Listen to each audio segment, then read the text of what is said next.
Assalamualaikum guys, welcome back to my YouTube channel. This is me, Dr. Ikra Taimur. I welcome you on my channel if you are a new subscriber, and if you haven't subscribed my channel yet, तो please subscribe करके bell icon button जो है वो press करें ताकि जितनी भी notifications और रिसेंटली जो अपलोडेड वीडियोस हैं उसकी नोटिफिकेशंस आपको आते हैं। अच्छा, आज का जो टॉपिक है वो बच्चों में सर्जरी से रिलेटेड, बच्चों में जो सर्जरी के मसाइल होते हैं उसी में एक बहुत ज़्यादा कॉमन मसला होता है जिसके लिए बच्चे जो है वो अमूमन उनको नहीं आइडिया होता कि इसके लिए हमने एग्जैक्टली जो है वो किस डॉक्टर के पास जाना है, और वो ऐसे ही रैंडम जो जनरल फिजिशियंस होते हैं या जो बच्चों के मेडिसिन के डॉक्टर्स होते हैं स्पेशलिस्ट, उनके पास लेके चले जाते हैं और वो उनको कभी कभार मिसगाइड कर देते हैं। आई डोंट नो वो रीज़न उसकी मिसगाइडेंस की क्या होती है कि वो डॉक्टर्स के एंड के ऊपर इग्नोरेंस होती है या वो अटेंडेंट्स को ही इतना कन्वे नहीं कर पाते कि इस मसले की जो नोयत है वो किस तरह की है। ठीक है, अब मसला है कि गोलियों का अपनी जगह पर ना होना, यानी कि जो मेडिकल टर्मिनोलॉजी में हम कहते हैं अनडिसेंडिक टेस्टिस या क्रिप्टोर्किडिज्म। ठीक, अब इसमें जो अमूमन कॉन्सेप्ट जनरल आवाम को यही है, जो कि हमने बहुत सारे पेशेंट जब हमारे पास गवर्नमेंट हॉस्पिटल में आते हैं, वहाँ के ओपीडी में आते हैं, उनकी एज बड़ी हो चुकी होती है और उसमें जब पूछा जाता है कि ये सर्जरी आपने इस टाइम पे क्यों नहीं करवाई थी, तो वो अक्सर उसका यही बताते हैं कि हमें बताया गया था कि इस मसले की सर्जरी आप बच्चे का थोड़ा बड़ा हो जाएगा, बड़ा होने के बाद होगी। ठीक है, अब इसमें इशू क्या होता है कि जो गोलियों का अपनी जगह पर ना होना, इसमें डिपेंड करता है कि अब जो है वो टाइप ऑफ अनडिसेंडेड टेस्टिस क्या है, यानी कि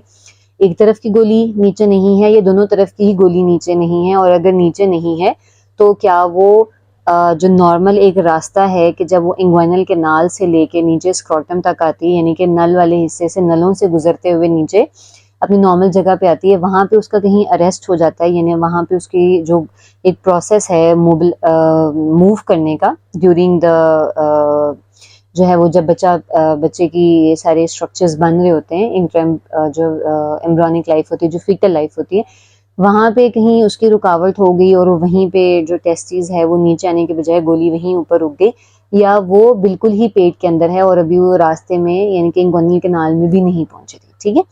तो इसका इन दोनों सिनेरियोज में जो रिकमेंडेड एज है कि जो उम्र जिसमें आपने बच्चे की सर्जरी करवा लेना ज़्यादा बेहतर होता है, वो है 6 महीने से लेके 9 महीने, और कुछ जगहों पे पुराने लिटरेचर में अगर बात करें तो 12 मंथ्स तक भी लिखा हुआ है उन्होंने कि यानी कि आप 1 साल की उम्र से पहले पहले कोशिश करें कि इस मसले का जो है वो सर्जरी करवा लें। क्यों? क्योंकि टेस्टिस जो हैं, यानी कि जो गोलियां हैं, उनके नॉर्मल फंक्शनिंग के लिए जो उनको एक इन्वायरमेंट चाहिए होता है वो स्क्रॉटम के अंदर होता है। इनकी जो बॉडी टेम्परेचर हमारा होता है, जो दर्जा हरारत होता है, इनको अपनी फंक्शनैलिटी के लिए एक लोअर टेम्परेचर, यानी कि बनिस्बत बॉडी का जो नॉर्मल टेम्परेचर उससे थोड़ा सा कम टेम्परेचर चाहिए होता है, वो स्क्रॉटम में होता है। ठीक है, तो अगर ये स्क्रॉटम में नहीं होंगी, अपनी नॉर्मल टेम्परेचर में नहीं होंगी और ये ज़्यादा अरसा बॉडी के टेम्परेचर में ही रहेंगी, तो इनकी जो फंक्शनैलिटी होती है वो इन द लॉन्ग रन जो है वो ख़राब होने के चांसेस होते हैं। अब हमारे पास अब जो मैंने आपको एज बताई वो ये है कि 6 महीने से लेके 9 महीने से लेके 1 साल, मैक्सिमम 1 साल की उम्र तक कोशिश करनी चाहिए कि इसकी सर्जरी करवा लेनी चाहिए। लेकिन जो पेशेंट्स अक्सर प्रेजेंट करते हैं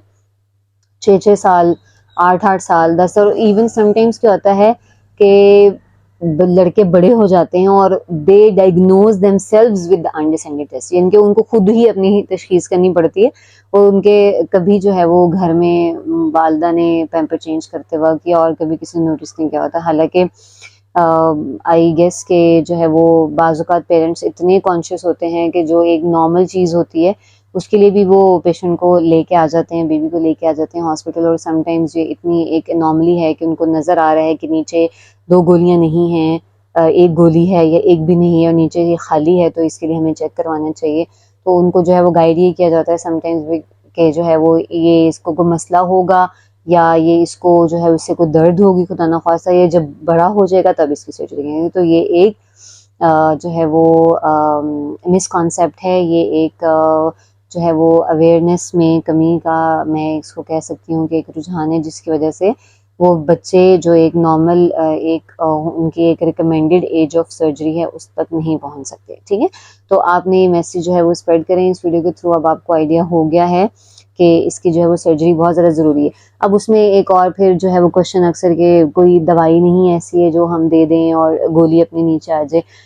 तो इसमें जो है वो नहीं, इसका हल जो है वो सिर्फ और सिर्फ सर्जरी होता है। हाँ, मतलब दवाइयाँ उस सिनेरियो में वो एक एंटायरली एक डिफरेंट एक टॉपिक, एक डोमेन में एक बहुत डिटेल में टॉपिक चला जाता है कि जिसमें बच्चे को सिर्फ गोली नीचे ना होने का मसला नहीं होता है, उनको और भी जो एक बच्चे का जो जेंडर होता है, जो बच्चे की सेक्स होती है, उससे रिलेटेड इश्यूज होते हैं। उसमें फिर हम लोग जो है वो कुछ इंजेक्शंस होते हैं, कुछ टेस्ट होते हैं, वो करने होते हैं। उसके बाद डिसाइड करते हैं कि अच्छा इसकी सर्जरी होनी है या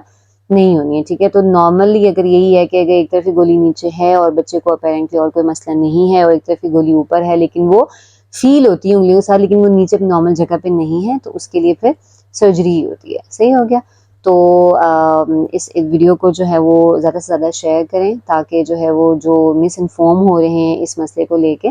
वो जो है वो अपने बच्चे को टाइमली इस सर्जरी से मुस्तफ़ीद कर सकें। Thank you so much for watching this video. अपनी दुआओं में और अपने जो है वो अच्छे अल्फाज में हमें याद रखिएगा। बहुत शुक्रिया। अल्लाह हाफ़िज़।